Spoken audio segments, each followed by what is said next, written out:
Maokai is very first pickable here unless T1 are going to ban it away. Azir also very high prio, so I wouldn't mind seeing Jensen even just slap down at Azir right now. Aatrox feels open too. So strong in the meta. I think those are the two major options. Fudge in NA has preferred to go more in the counter matchups to the Aatrox, and I think that's kind of why we were seeing the Fiora. So I do expect the Azir, and it does make sense. You know, he feels comfortable in that. With Fiora banned out, I would think he might go towards a Jax or a Camille as an answer, something that has a little bit more of an ability to 5v5 than the Fiora that we saw from him in the first couple games. Yeah, and I'm curious actually to see what T1 answer with here in terms of mid lane, because we've seen Faker, he's been willing to bring out the Assassins. He picked the Akali into the Azir in their first matchup. We have things like the LeBlanc, which we know Faker's famous for, or could lean back into the Victor, which we've been seeing come more and more in the recent days. But there's Oner locking in the Viego, which we've already seen him on. Honestly, I would love a Poppy here from Blaber. I mean, I think Poppy is incredibly strong. You already have 2 dash champions. You already have a fair bit of physical damage. I think it can pair very, very well. Gnar would seem like a perfectly fine answer into the Aatrox. You know, definitely not a lane counter by any means, but something that can hopefully absorb that pressure and then look to 5v5. But I do think Poppy fits really well into the C9 draft and denies a lot of the picks that we've been seeing as well. Jax was that earlier option I was talking about. Jax, Camille are things that he likes to go to. One of the things I love about both of these top laners, Zeus and Fudge, both of them only have one Aatrox game this entire summer. And this will be the second Jax. So you get the Poppy as well as the Jax as well. So I mean, everything as far as like I would predict for C9 going pretty according to plan. We'll just have to see if Fudge can really make it work here. You know, this is a guy that has extreme confidence in himself. You know, he said in an interview that he is the NA GOAT. Everyone just doesn't know it yet. He's going to get there. Faker, though, moving back to Lissandra, so this is more of one of those facilitating picks. And it can allow them to have some very powerful skirmish power on the top side. You know, when you look at their 3v3, their 2v2s, can be pretty nasty in the early game with the amount of lockdown that this 3-man squad has. And this Lissandra, 7th time played this summer since MSI. Only 3 wins for Faker, 3 losses. Tiny bit of hopium there, New York. Yeah, still though, I actually like it into the context of what C9 have picked up so far. Not going to be able to be stopped by the Poppy with the W, as well as just very hard to pick things like the Akali we've seen him leaning into when the Poppy can cancel those dashes, and the Victor really hasn't been working out too well. So I like that T1 are leaning on hard early prio and playmaking. Now, Azael, what are you anticipating from this bottom lane? I remember when we first saw Cloud9 talking about Zven's champion pool. Can he play those engagements? Nautilus looked okay in the laning phase, but then sort of fell apart later. I wonder what we're going to see today. I mean, I definitely think he would be looking back towards, you know, one of those engaged champions, because I think some of the most powerful enchanters in the current meta are already banned out. We see the Renata taken away. We see the Yuumi taken away. Tom Kench is another comfort thing. So I do think we're likely looking towards some hard engage. I think C9's comp needs it as well. So Nautilus to me does fit in. You know, perhaps pairing along something like an Aphelios or you know, something along those lines, I think could work pretty well. I actually think T1 are actually going to look for a bit of an Aphelios lane themselves. That's why I like Cloud9 taking away the Thresh. I think for T1 leaning into something that not only has, you know, a bit of range to play with the Calibrum, but brings some mid-game power once you get something like a Gale Force online, would be incredibly strong, since it looks like no matter how you pivot your draft now from T1, that Cloud9 definitely have the scaling angle. Yeah, they definitely do, but I mean, Cloud9 does need engage in their comp. They don't have any sort of hard engage unless they're going to commit more to split push, which I don't really want to see from them, because it really hasn't been working out. So they do need a go button. They do have good scaling. Tristana would be interesting if it's paired alongside something, you know, that does have hard engage. You can even threaten the all-in these lanes. I'm just kind of curious to see what he would actually go towards, because we are kind of stepping outside of Zven's comfort a little bit. I mean, we're taking a look at this Leona. This would be the first support Leona all year long for Zven. I believe professionally speaking as well. It is paired with the Tristana. It is what you were looking for, but Zven needs to deliver. He absolutely does, and this is why I was a little bit unsure. You know, it is definitely a meta pick, but it's not really been a Zven pick so far this year.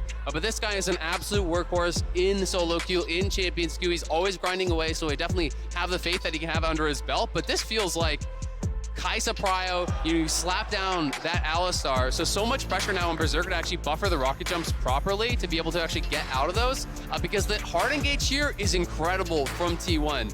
Alistar going in, Lissandra coming over the top, Kaisa ults in to follow up. Yeah, and you know, for that, the early and mid-game playmaking able to come out from them is huge. For the side of C9, I'm going to look at them to be able to play around the spot lane, allow Berserker to be able to get through laning phase just fine, hopefully set them up for advantages, and I mean, Fudge should be fine up in that 1v1 on top side. Now, New York City, you see the team compositions on your screen. Who here in the Hulu Theater thinks that T1, first ever professional game for Zven on Leona, and he has a tough task ahead of him. Jensen staring down Faker. What will happen is I'm about to ... Can Jensen deliver on a tweet he made 6 years ago? I feel like Jensen has to deliver in this game because one thing I'm looking at for C9 that's pretty favorable is they should have both Prio and Min and Bot, right? Azir going to push into Lissandra early. Berserker and Zven should be expected to on the bot lane as well. So maybe you can set up for Blaber to play heavily around these lanes early on and start setting T1's comp behind where they can't really use the fact that you want to have Faker moving and roaming around the map. I love the cowbell. We're 3 or 4 blocks away from Rockefeller Plaza, calling out one of the best SNL sketches of all time. I think Keria and Zven, 2 players I will be keeping my eyes on throughout the course of this laning phase. Absolutely, and you know when you call back to the can't wait to comp Faker tweet, you know it did not go well for No, Jensen it after did that. not. If I recall correctly, he was getting zoned in between the 2 towers by Faker after that one. So definitely looking for a better performance in this game. Blaber looking like he wants to invade and start enemy Raptors. It is a great strat on the Poppy. You clear through those Raptors very, very fast. I'm curious to see, though, will he commit to more of a split map situation, or is he just going to try to go Raptors to Raptors and try to defend his own bot side? Because those paths can be quite strong. Yeah, I definitely feel like Blaber should head down and actually play with his bot side. Yep, he's going to be able to do it. He's going to set up Jensen quite well, but can they actually defend it? That's kind of the question, right? Because Oner's already there. Yeah, it looks like Oner should be able to get this one. Blaber's going to be a little bit late to fight into the chickens, going to be smited away, and Oner, small advantage already. Look at the mini-map. Zven has already stepped up towards that tri-bush, but that's going to push this Poppy a little bit down. And when I think back to the draft, I think back to some of the tools available to T1. If you can keep Blaber down, that Champions Kit becomes significantly less powerful, assuming the rest of T1 will be able to deliver. Yeah, absolutely. I mean, you know, if you get too far behind, you know, you are going to be very squishy, but Poppy does always have that playmaking, and that's something that Blaber is always looking to go for. This is a guy that C9 has developed a lot of faith in over the years, and you know, it's really fun listening to them talk about Blaber because they talk about how when Blaber makes a call, if you don't listen, Blaber's going to end. But if Blaber makes the call and you do listen and everyone goes with him, that he's almost always right with these calls. They've developed so much faith in his instinct for the game, and he's such a student of the game. It's basically, you know, all he thinks about, all he does, and he's one of those big stars for Cloud9. And also, I just overall like what he's doing so far in the early game here with how he pathed from Raptors to Raptors, now matching Oner's pathing. But Oner might be able to find this one. Oh, Fudge stepping forward and waiting to see what cooldown's available. Flash is still up, looking at the mini-map. Blaber's making his way into Oner's jungle. That's a leap forward. The third Q gets the knock-up. Counter-Strike will channel the stun by some time. Flashes into the tri-bush. Here comes Blaber. Leap across the ward. Fudge is out, but some spell blown. Successful game. Yeah, and Oner, I mean, looking for one of the plays that set T1 up for success in their season, right? All about playing around their top side. That's how they're able to beat EDG on day 1, too. But with Fudge able to get out, not able to get it. It's Grabber, baby. We're on the board. I completely forgot for a moment. Trevor just looks so confused. Like, why are they cheering? Did I miss something? I was listening to it, and then I looked at the name, and I'm like, sorry, sorry, Crabber, I did forget. Now he's pushing in the wave with the help of Fudge. That will be caught by Zeus, and instant back away from Cloud9. But absolutely needed to do that because the wave was actually in a pretty bad spot, and even though they do force a flash, you know, Fudge was not going to be able to actually walk back in the lane and fix that himself. Blaber needed to get up there, reset the wave, allow Fudge to go back to base here and try to reset. Of course, he will have to be playing pretty safe, and I think that's one of the reasons that he does pick up a pink ward here. I think we're actually going to see him just sit on the pink ward and have that available for the leap strike on the retreat, because you are going to be pretty dependent upon that now that you are down your flash. But Faker moving down towards the bot, they should know he's coming. Ooh, Faker level 5, Tomb not available to him, but no further follow-up either, no stun from that Alistar, so Zven as well as Berserker able to back away. Just quick scan, CS is pretty even across the board, and with the exception of that flash being blown top lane, we haven't seen anyone picking up that first advantage just yet. Yeah, still though, overall nice use of the window by Faker. Recall TP'd back to lane and it gave him that potential angle to move down towards bot side. But Oner just wants to keep invading these Raptor camp because he does have the timer, knowing when Blaber did walk up to start those and finish them himself. Blaber has no smite, so it should be Oner's as long as he's willing to actually commit that smite to it here. And I don't think we're going to see any sort of a fight over it because Faker did have the move. He just cheated into that side lane brush very nicely. And that's going to keep Blaber away from actually committing to any sort of a scrap over it. So T1, you know, doing a good job here, but we are treated to a pretty even early game thus far. Yeah, no real significant advantages. A couple hundred gold here or there. All of the lanes thus far playing fairly reserved, I think, as you would expect based on the drafts. Yeah, absolutely. You know, and I think for the C9 side, for once, it's not concerning, right? You know, when you look at the drafts in the previous 2 games, you were really feeling C9 had to snowball the game, had to get out to a big early lead. This time around, Tristana, Jax, Azir, you're chilling. As long as you're farming evenly, you're going to be pretty happy about your state in the game. But I am interested to see how Berserker handles a lot of these fights because he didn't take cleanse, and there is a lot of CC on the other team, so he feels like an easy target. Yeah, and I also feel like T1 have done a good job of setting this up to put C9 in an uncomfortable position. We saw the lack of vision they have now, and with Faker hitting level 6, this is where T1's wanting to find windows to start making these plays on the bot side. Oh, Alcove Gamer, Alcove Gamer, Alcove Gamer! The 2-man knockup! First blood secured by Keria, and frankly, I don't even know if bonus damage was needed. Honestly, just great patience coming out from Oner to make sure that the play worked. I mean, not even having time to use summoners there from Zven, just instantly deleted down, and now T1's bot lane in a great position. And if I can say, it's Sven's performance I'm the most interested in terms of the scaling, the team fights, the philosophy that helped Cloud9 pick up so many of their wins.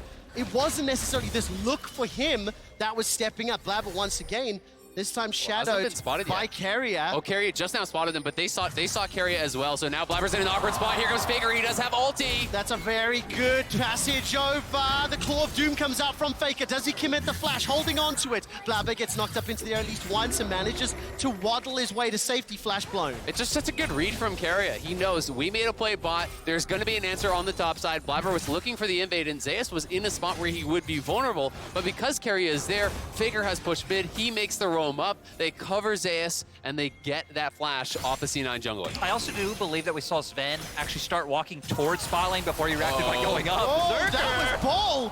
That was confident from Berserker. Well, he knew that Keria wasn't going to be there. Yep. He just didn't expect that Oner would be coming in for a lane gank, right? And he would win that 1v1 pretty heavily, but it's a great read. Again, T1 are foreseeing what C9 want to look towards. First, they expect the gank towards topside. Keria answers that. Then Oner says, all right, you're going to attack bot now, so he's there answering as well. Fight, fight, fight! Infernal Chains pulls Fudge backwards. Zeus wants to eat him alive. Keep your eyes on this minimap. Keria on the Alistar has picked up those boots of mobility. Part of the reason I think we're going to see him moving around the map and supporting the other lanes. Yeah, but we see C9 now with Oner having just made that play towards bot side, knowing that he must have camps up, now getting full control over bot side. We do have Dragon up. We haven't seen too many teams opt into early Dragon still here at the World Championship, but if C9 can start stacking these up and again, give themselves a bit of insurance later on, that would be huge for them. It would, but I think with Poppy, it's just such a long take on the Dragon that unless they get massive bot lane or mid lane prio, I don't think they're going to be willing to actually start that up. Oner will be spotted out, and you can see that C9 is cheating up towards mid lane, trying to be there in case there is sort of a play that Zven has to answer. But for now, I think C9 really are happy to just keep farming this out. The longer this game goes, while it is at relative parity, the better they are going to be feeling. But Jensen in trouble now. Is indeed. Emperor's Divide by so much time. But just that Glacial Path as well as the W committed, and that will allow Jensen to escape. But crucially, the ultimate is not available. Cloud9 find themselves 1,500 gold down in the space of 2 or 3 minutes, and a significant amount of that is sitting in that top lane. A large CS advantage, as well as obviously first blood. But the man on your screen, Keria, help picked up. Zven lands, the Zenith Blade flashes out to safety. Oner and Blaber stepping forward. The verdict is held for now. Poppycopter backs out, and the fight fizzles. I mean, Zeus is just doing such a good job up in that top lane, and T1, has been up there to help him, right? They get up there, they force out the flash with Oner, the wave's in a bad spot, that creates an advantage for Zeus. Then, when Zeus could be actually preyed on by this gank from Blaber, Keria is there as well. They know that this guy is going to make it work if they give him the help, if they give him the coverage that he needs to really abuse the 1v1, and so far, he's doing just that. Yeah, and again, all of this in my mind coming from Oner. Now Faker going to make the move, but even this comes from the fact that he went towards that mid lane, helped give him the chance to reset earlier on. It pretty much means that T1's laners will always have the first chance to move, and that they're going to continuously find these. With Rift Herald up right now, we see both teams sending all 5 members towards that top side. That was a little scary to watch from Zeus. Just a simple pattern, trading into Fudge, clearing out that wave. We are 10 minutes in. Rift Herald is now being started off by T1. Look at the wave states. Jensen forced to catch in that middle lane. Fudge around 60-70%. and the call is a little uncertain. Back away, step forward, back away. They're not sure what they're doing. I feel like C9 should not have even moved. Leave Berserker bot lane. Tristana is one of the best tower pushers. You could Pretty much the best. You could have taken 2 plates bot for free. They make the move up here. They're not really sure if they want to commit. I just didn't feel like they had the setup to actually be able to do it. And as a result, they really get nothing here. Jensen will be pushed back, so it's an easy Herald. They can drop this mid potentially to try to, push out that Azir and take away that bastion of safety, but C9 committing resources to move and they get nothing for it. Especially now when we were just hitting on with T1 and how Oner's played, it's pretty much always set them up to be first on the play. Had C9 cross-map, that actually could have disrupted that timing, so now they could have continued to look for it as Fudge. Look for the all-in.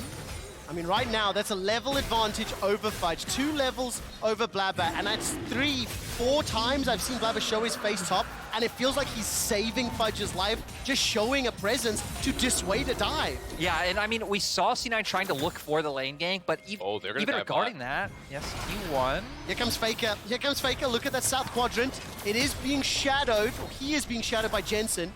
And Faker will turn his attention back to that mid lane. Blaber slowly making his way towards this bottom lane. And the 3-man stack of T1, they didn't fancy the fight. The wave was cleared out. But just look at how much information T1 has, right? You have full control wards on top side. You just said all of T1's members leaning down to bot side jungle, and it pretty much means C9 have no entry points into these lanes. Yeah, absolutely. And they still don't see Faker. He's actually recalling in a side brush, but they don't know where he is. So Blaber is here trying to hover. It will just be the charge for plates. Won't actually be able to knock that down, but T1 really starting to open up a very solid gold lead now, 2,000 ahead. And they just have had such a good read on everything that C9 would be looking for. They preempted the plays, whether it's Oner, whether it's Keria, whether it's Faker moving from the lanes. Anytime C9 would want to look for something, T1 is already there with the answer. Now the question for me is, can C9 stem the bleeding and slow things down? This composition that they put together scales beautifully. There are a number of tools that they can use. The thing is, Cloud9 have not been able to answer Oner at all. He has gone where he pleases, done what he pleases, and taken every single person's flesh pretty much across the board. Yeah, absolutely. I mean, I think the one thing going really well right now for C9 is Jensen, has incredible farm, up at 136 CS, 12 and a half or a little bit past that into the game. So he's doing very well, has the early mythic completion, just buying him time, buying him that space. If he can really have a great team fight, they are going to have an opportunity, but Fudge is struggling in that top lane, and that's by far the biggest concern here.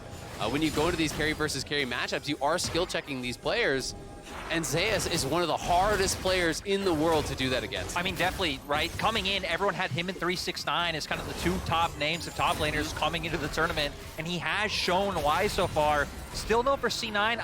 I like what they're doing right now. It's where if you at least have Zven and Blaber constantly hovering around mid lane and then matching what T1 wants to do, you can try and extend the game time as long as you aren't giving into those fights. Absolutely. The only problem is, it's only kind of like slowing them down, right? They're never actually getting anything from their moves. So Zven and Blaber are committing so much time, and you touched on this earlier, Trevor. You're committing a lot of time to only save your top laner for a second. And then as soon as they back away, Zeus is bullying Fudge again, right? And that's the biggest issue here. Keria is playing on the side. Berserker knows they could be around, so he's going to back it up, and that means first tower very likely going the way of T1. And Azael, I love the proactivity of T1. It has been led by Oner's jungle invades time and time again for 12 minutes. Tower first blood secured now at 14 minutes. The gold lead over 3,000. There's been a Mythic's advantage on the side of T1 for a while, but it does feel to me like their focus around slowing Blaber down in the early stages, invading the jungle, putting them behind, and look at this itemization difference. Thrift store shopping for Berserker into Kraken Slayer, and nearly second item completed. And I think this is exactly when T1's comp really hits their stride, right? I mean, Lissandra, Viego, we've seen this combo so many times before. One item, so much burst able to come out, the lockdowns there, and then the resets coming out for both champions. So even though C9 can slow them down, definitely going to have to start trying to find those opportunities across map. Now, I will say, exactly as we talked a little bit about, Jensen on this Azir, he is up 25 CS. I think some of that movement from Faker has allowed Jensen to make sure in this matchup he has that small advantage. But this also puts a lot of pressure on C9's mid laner. Those Emperor's divides have to be crucial. Get rid of either Aatrox or Viego. Buy time to focus down the Lissandra or the Kaisa, because don't forget how easy it is to start fights, and Fudge is going to get destroyed. His heart is broken. The second kill for T1, and it lands in the hands of Oner. And it just keeps going to show how well Oner is doing so far in this matchup. He really has been the standout, bringing T1 this victory.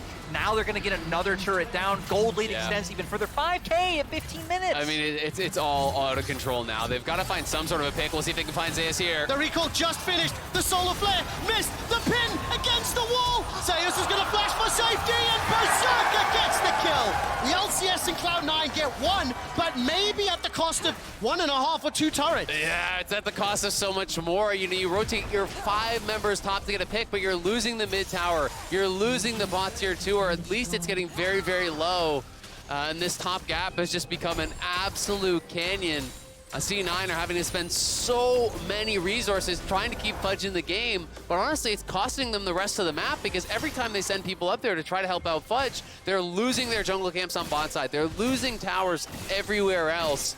And it's becoming a very, very difficult game to see Cloud9 clawing their way back into. And sadly, it goes to what we set up coming out of draft, right? The fact that Fudge has leaned heavily on things like the Fiora in the previous 2 games, now playing the Jax. Honestly, maybe looking forward for C9, especially when you are in a group with people like Zeus coming in. You're going to have to lean on some weak side top laners and try and make it through these laning phases. I mean, talking a little bit about the group, T1, Cloud9, Fnatic, they've got so much history. I mean, throw ETG in as well. At all time, Cloud9 have played T1 4 times previously. They are 0-4 against the organization. This is the 5th time they are facing off. And this is a incredibly precarious position. Now, obviously the game has been dictated and controlled by T1 significantly. We are playing for a Cloud Rift right now. And for Cloud9, again, the same thing we said 10 minutes ago remains true. You need to slow down the pace of the game. Stop letting them get ahead.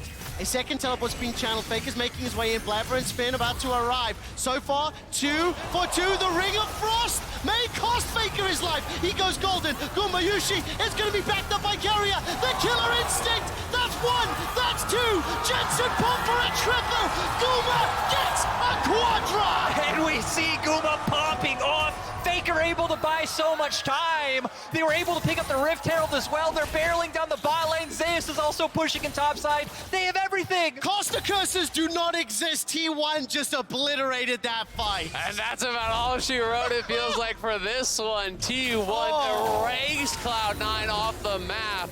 C9 really pushing, trying to find a play in this side lane. They can feel this game slipping away from them. But T1 was more than ready for the play. They have the extra man, and they punish Cloud9 tremendously. Is that sort of an unforced error? Chasing us a little, feeling so much pressure, feeling so far behind, that Cloud9 threw everything out and unfortunately got countered. I mean, it's definitely tough, right? You know, and it is an unforced error in the way that it's not as though T1 boxed them into this, but you can say T1 have put so much pressure on the map and have been really grinding them down, and that is what created that feeling of desperation. T1 has answered every play. T1 is playing the map better. T1 is playing the lanes better.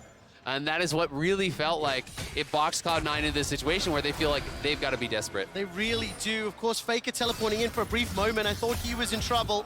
Zeus about to solo Jensen. Emperor's Divide buys some time, enough for Oner to arrive. No flash available. Sand Soldiers doing work, and Zeus does not give a damn. The help of Oner sets that one up. I just briefly want to highlight, this is Faker's 100th game at the World Championship. Do you know how many he's won out of the 99 before? 71 of them.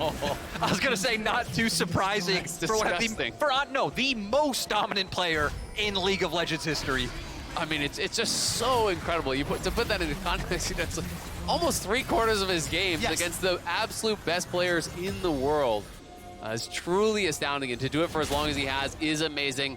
Desperation time for Cloud9. They do find him knocking the wall, but Faker still has ult, he has flash, he has exhaust, he's in no trouble. Self-casted, glacial path over. The man has ice in his veins, as everyone knows. Looking to make it a 70-second win. It's 8,000 gold up, 2 dragons, 5 towers to 0.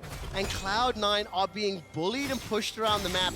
If you are just tuning in, I think a lot of credit to Oner in the early game. I think he really dictated the pace. Cloud9 never get a chance to start anything because Oner was in their face. He was everywhere, but even after he got that first timing, going back to something that Azael was talking about earlier of choking them out, I really liked how they constantly would dedicate 3 or 4 members maybe down to bot, but have a majority of their vision up towards top side. It actually really did a great job of making it so hard for any cross-map plays to come out from C9 before they fell into such a gold deficit. Well, to me, in so many of these games, team play has been the name of the game. It's about how they, facilitate each other, right? Yep. How they actually work together as a squad, how they're covering for each other's players every single time. They're one step ahead, right?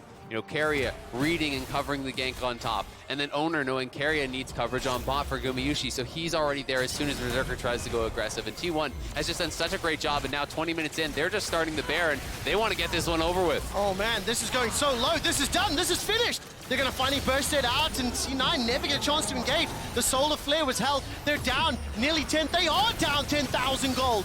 Fudge gets chunked just a little. Glacial Path goes in. Insta-stun against the wall. Emperor's Divide as the Keeper's Verdict. Can Cloud9 win the fight? Berserker! Baron was secured. The stun doesn't land. Zeus escapes for now. The Buster Shot buys more time. Cloud9 are still alive, but not for long. Not enough. And they were smacked by T1's wallets. Look at the health bars from T1 dancing in and out of the fight so incredibly well. Berserker could never get the reset. The T1 team fighting just incredible. Nearly a 12,000 gold. What? Guma absolutely popping off. Killer Instinct goes in. Q comes out. And Berserker just stood no chance. What a phenomenal fight. I feel heartbroken for Cloud9. They pushed and held the line and every skill shot hit, but they are so far behind in the stats game, it ultimately didn't matter. Yeah, they just don't have enough gold to really hammer it through. I do think the fight is played out pretty well here. Berserker was free firing for most of it, but he's just so far behind that he can't actually finish anyone off. Zeus getting so much health healing there, not quite burst down. Jensen on the side getting taken out by Gumayusi, and Berserker, he gets Oner very low, but then he gets a reset. Faker is living with no health. Keria is living with no health. They just can't quite finish off the T1 players to turn it around, and we're back to live, and we're back to watching C9 die again. Now C9, I mean, just now really feels like nails kind of going into the coffin. Gold lead just too big. They're already buried. Yeah, the coffin's sealed up. Cloud9, I can tell you one thing. T1 took EDG down in 22 minutes and 50 seconds. So you've lasted longer than EDG, but not by much. T1 is pushing into the base as the Glacial Path is followed up. The Tomb is available, waiting for a target. T1 have got an inhibitor in the top lane, a turret in the middle lane, a turret in the bottom lane. A second inhibitor is falling, and this team looks unstoppable right now. T1 just winning everywhere across the map. The team play has been immaculate. They have all the super minions now baroned up, and C9 not going to be able to prevent this push. No, they're not. The Poppycopter's charging and held. A few more seconds are needed. A stun against the wall for Keria, and he taxis via Fudge to the Nexus turret. Faker still has that ultimate available to him. Baron, empowered super minions pouring into the base. All 3 inhibitors secure. The Solar Flare sidestepped by Guma. And T1 waltz out of the base, take 3 inhibs, 4 turrets, and explain nothing as they escape. Well, C9 are down 15,000 gold, but bright side, there's going to be a lot of super minions to farm up, Maybe potentially going to see Berserker actually get to buy an Infinity Edge this game, maybe. Yeah, I think T1 just about have this one wrapped up. C9 again trying to look for picks. It's all they really can do. We'll see if they can get Oner down. Let's find out. Not just yet. The watch is stopped. The timer is started, and Berserker still can't do it. He can't get Oner. Uma's turning his attention now towards Zven with the backup of Faker, and Oner's going to continue to chase forward. Zven will get melted. Berserker's going to hop over the wall and get chased down by the killer instinct of Gumayusi, and now Fudge he wants the penta! He's going for it. The pentakill. Guma's chasing. He's hunting. Where's the missiles? That's a leap forward. Vision is spotted. Blast cone over the wall. Keria, you monster! Keria able to stop Fudge. They're still going for it. Guma. Look at the super move of the Nexus. Fudge is going to escape for now. The Winions take down Cloud9. T1 able to show such an immaculate bounce back after losing to Fnatic yesterday. Again, the team play was on point. Oner especially completely dominating the map in the early game. 72 and 28. That is the win-loss record of Faker at the World Championship. 0-5 Cloud9 against T1. And despite the improvements, adaptations, changes to draft, ultimately T1's early game, and I think Oner really stepping up. I think Oner was incredible, but to me it was even more about Zeus and how good this guy was in the 1v1. Oner, Keria were able to enable him, Faker moving around the map, able to cover, but really it was the massive advantage that was gained through top lane by Zeus in that 1v1 that really made it a sinking ship for Cloud9, where they're trying to plug up holes, they're trying to recover, they're trying to find ways back in, but they never truly could, because all the time spent up there attacking Zeus really just bought them a little bit more time. It never actually stemmed that bleeding. It really didn't. That one team fight